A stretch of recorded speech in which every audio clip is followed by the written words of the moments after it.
Millions of Americans in the Midwest and Northeast are experiencing hazy skies and significant air pollution caused by smoke from the Canadian wildfires. Experts warn that poorer communities and people of color who already face higher particle pollution risk are being disproportionately impacted. A study by the Harvard University Chan School of Public Health highlights disparities in air pollution along racial and economic lines. Climate change worsens these vulnerabilities, and Canadian fire officials struggle to control these wildfires, raising concerns about prolonged poor air quality. The human role in increasing fire occurrences threatens those most likely to be affected by the smoke. And guess what? Today, we have Dr. Renee Matthews, an asthma and allergy expert, joining us again. However, this time to discuss the impact of the smoke from the Canadian wildfire on human health, particularly within the Black community. We will delve into the potential health risk associated with the wildfires and learn when it's crucial to seek medical attention. Welcome to the show, Dr. Renee. Thanks for joining us here again on FOXSOUL's Black Report. Thank you for having me. Please excuse that pesky little fly that wouldn't leave me alone.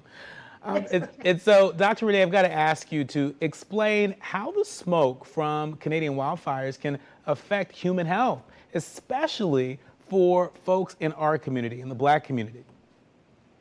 So, I don't have to say that unfortunately respiratory issues plague the Black community, specifically asthma. So the wildfire smoke contains fine particles and all sorts of toxic pollutants that once ingested and breathed, and if you breathe them in, they irritate the respiratory system. So that can cause coughing, wheezing, shortness of breath, chest pain, and of course exacerbations to asthma or anyone with a pre-existing respiratory condition. And then of course, we also often have heart problems. And so the fine particles in the wildfire can get into your bloodstream, causing inflammation, leading to increased risk of heart attacks and strokes. And anyone with any type of pre-existing heart condition, this is going to be especially difficult for you. Also, your eye, nose, and throat irritation. So the smoke from the fires can cause redness, itching, watery eyes, sore throat, congestion, and runny nose. Of course, this is going to aggravate anyone with a chronic condition, so that's asthma, COPD, which is chronic obstructive pulmonary disease, allergies. Those people are going to lead to more frequent exacerbations because of this. Unfortunately, of course, there's a mental health aspect as well, because people are being displaced, loss of homes, they're concerned about what the air quality, and of course causing post-traumatic stress disorder as well as depression and distress.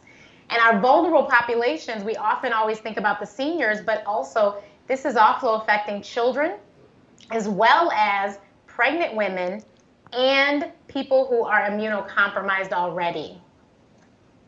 So, Dr. Renee, as the smoke drifts and impacts different regions, where is it headed next? And is it really that dangerous? I mean, it's smoke. Is it really that dangerous? It is, because of the fine particles and the gases and the toxic pollutants that are in this air. That is why it is so dangerous. And unfortunately, it's headed to the Great Lakes. I know Detroit is probably going to see worse air quality today and tomorrow. And so yeah, that's the direction it's moving. The New Yorkers, actually, their air is starting to clear up. It's not looking, I said, that sepia color.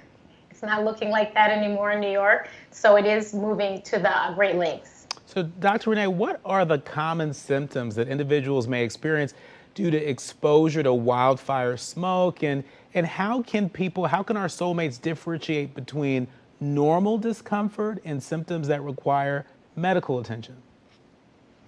So, nausea, chest pain or tightness, wheezing or whistling sound when you breathe, headaches, shortness of breath, coughing more than a light or a dry cough, and dizziness. So if you experience any of that and you have been outside or you've had your windows open, then you have probably taken in some of this air and you're starting to be affected, and you should definitely talk to your doctor. And Dr. Renee, are there any unique health concerns or vulnerabilities that should be considered in relation to the wildfire smoke exposure?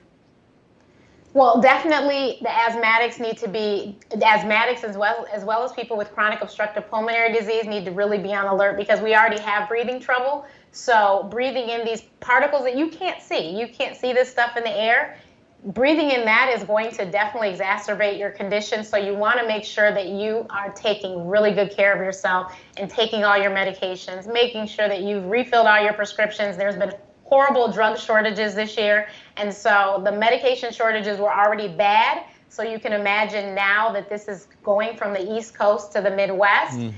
It's quite a pull on the pharmaceuticals to get these meds out. I know I have a number of asthmatics in my family. I'm sure a lot of our soulmates are also asthmatics. As an asthma and allergy expert, what specific advice or recommendations do you have for folks with asthma or allergies, or who may be particularly vulnerable to the effects of the wildfire smoke, and in order to effectively manage their conditions and mitigate any kind of potential exacerbations during this time? What advice do you have for them? Carry your rescue inhaler. Do not leave home without it. And also, of course, if you have to be outside, definitely make sure you wear a mask. And like I said before, please make sure that you have all of your medications, because you need to make sure that you have taken all your medications. Most of us are on preventative medicine, so you want to make sure that you're keeping up with that, so that you, just in case you do take something in, hopefully you've had enough medication that it'll treat that. And Dr. Renee, are there any preventative measures or actions that our soulmates can take to minimize the health risk associated with the smoke? We're worried about our soulmates, and so Yes. the smoke from the wildfires, what's your advice to our soulmates? If you can stay indoors, I know that is not possible for many of us. We have to get to work. So if you are going to go outside, wear an N95 or a KN95 mask when you go outside. Use HEPA filters in your house if you can. HEPA filters are high efficiency particulate air filters, and they'll remove a lot of those fine particles from the smoke. Also, turn your air conditioner on, but put it on the recirculate mode. So even if you're in your car, that's got that little elliptical kind of a circle thing. Put it on the recirculate mode so you're not bringing the air any outside air into your car. And avoid physical activity outdoors. Any activity where you're going to be heavy breathing, if you're running or exercising outdoors, you're going to take in more of that air. So you want to, stay away from doing that. All great information. And where can our soulmates check the local air quality until the ghost is clear? Where can we go to figure that out?